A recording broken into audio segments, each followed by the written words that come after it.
আল্লাহ বলেন, আমি 6টি জিনিসকে লুকিয়ে রেখেছি 6 স্থানে, আর মানুষ তা খুঁজে ভিন্ন ভিন্ন স্থানে।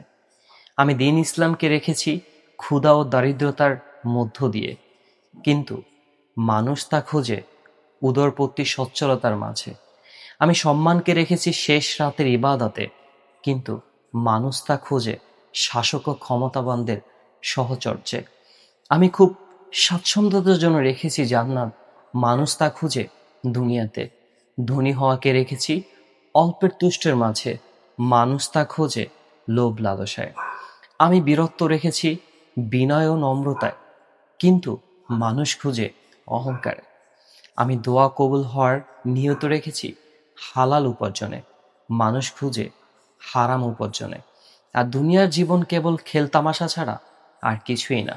যারা তাকওয়া অবলম্বন করে তাদের জন্য আখিরাতে আবার আস উত্তম।